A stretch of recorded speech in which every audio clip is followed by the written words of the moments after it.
Egypt का नाम दिमाग में आते ही जो पहली बात याद आती है वो है वहाँ के पिरामिड और उनके अंदर सुरक्षित रखी गई मम्मियाँ।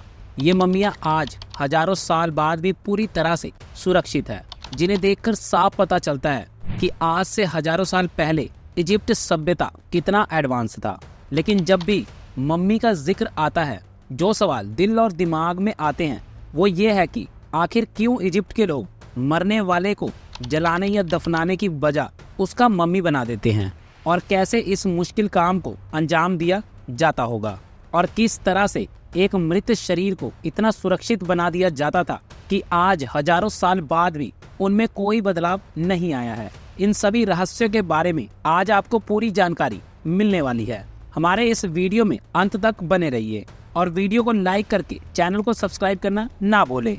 दोस्तों, पिछले साल इजिप्ट में एक खुदाई के दौरान वहां के रिसर्चर को एक ऐसी मम्मी मिली थी जो कि पूरी तरह से सोने में लिपटी हुई थी। काहिरा के पास सक्कारा के प्राचीन नेक्रोपोलिस में कब्रों की खुदाई की थी, जहां से हैकाशेप नाम के एक व्यक्ति की मम्मी को खोजा गया था। सोने की परत में लिपटी ये मम्मी 2300 ईस्वी पूर्व की है, जिसे एक पत्थर के ताबूत में दफनाकर चूना पत्थर से ढक दिया गया था। ये मम्मी अब तक मिली सभी मम्मियों से सबसे अधिक संरक्षित और सुरक्षित अवस्था में मिली है, और इस मम्मी के मिलने के बाद रिसर्चर में काफी उत्साह बन गया है। उन्हें लगता है कि इस मम्मी की जांच से वो इजिप्ट की मम्मी मिस्ट्री को काफी हद तक सुलझा सकते हैं। लेकिन आखिर इजिप्ट के लोग किसी इंसान के मरने के बाद उसकी लाश को दफनाते क्यों नहीं थे? चलिए इसे थोड़ा डिटेल में जानते हैं। मम्मी शब्द अरबी भाषा के ममिया शब्द से बना है। इसका मतलब होता है मोम या टार की मदद से किसी शरीर को मरने के बाद भी सुरक्षित रखना। असल में इजिप्ट के लोग मानते थे कि जब इंसान मर जाता है तो उसका दूसरा जीवन शुरू होता है और वो दूसरी बार भी जन्म लेता है। इसलिए मम्मी बनाकर वो उस शख्स को दूसरे जीवन के लिए तैयार करते थे।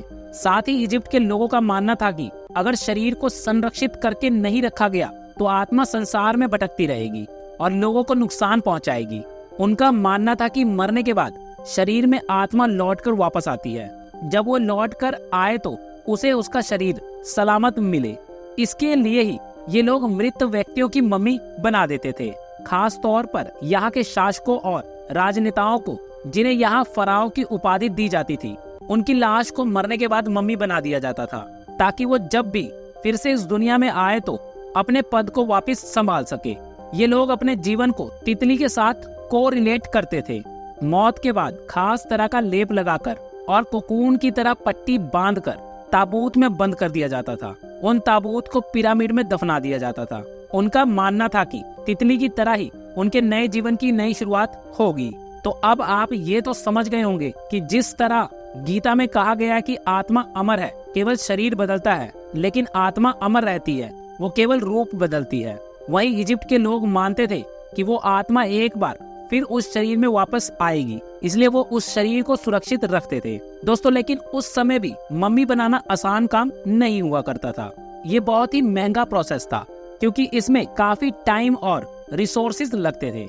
इसलिए उस समय केवल वो लोग ही अपना मम्मी बनवाते थे जो कि इसे अफोर्ड कर सकते थे। अब चलिए ये देख लेते हैं कि कैसे एक लाश को मम्मी में बदल दिया जाता था।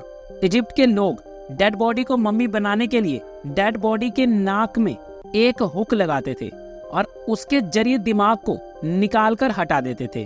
पेट पर चीरा लगाकर शरीर के बाकी अंगों को भी निकाल दिया जाता था और इसके बाद पेट को वापस सिल दिया जाता था और दिमाग को एक बेकार की चीज समझकर फेंक दिया जाता था और बाकी अंगों को कैनोपिक जार में सुरक्षित रखा जाता था।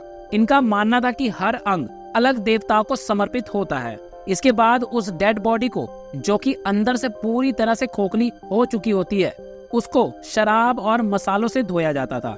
शरीर को 70 दिनों तक नेट्रॉन नमक में लपेटकर सुखाया जाता था और फिर उसे सावधानी पूर्वक लिनन की पट्टी में लपेटकर अंत में एक ताबूत के अंदर रख दिया जाता था। यानी कि एक तरह से इजिप्ट वासी आज से हजारों साल पहले ही पोस्टमार्टम की विधि जानते थे। इससे साफ है कि इजिप्ट सभ्यता कितना एडवांस था। बात करें हैकाशेप्स की तो इसके हाथ और पैर अलग अलग लपेटे गए थे। उसके सिर पर आंख, मुंह और काले बाल के चित्र बनाए गए थे।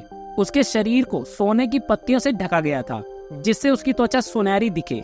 इजिप्ट की मान्यताओं के अनुसार सोना देवताओं का रंग है। इजिप्ट वासी शवों को सोने से इसलिए ढकते थे क्योंकि उनका मानना था कि इसकी वजह से व्यक्ति बाद के जीवन में दिव्य गुणों वाला होगा। मम्मी के ऊपर जो केमिकल पाया गया है उस पर भी वैज्ञानिक ने काफी रिसर्च की और पाया कि कई बर्तनों के अंदर खास तरह के रेजिन की परत चढ़ी हुई थी।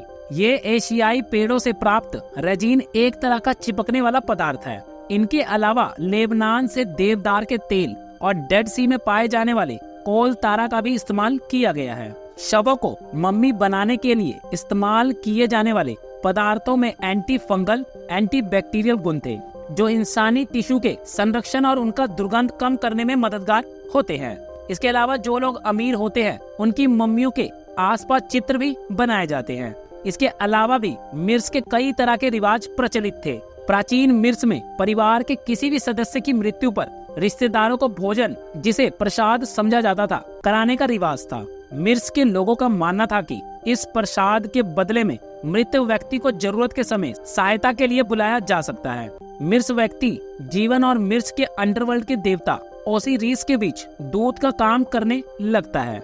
यानी कि जिस तरह से आज भी हमारे यहाँ किसी की मृत्यु होने के बाद मृत्यु भोज का आयोजन किया जाता है, ठीक उसी तरह आज से हजारों साल पहले मिर्स में भी मृत्यु भोज का रिवाज हुआ करता था।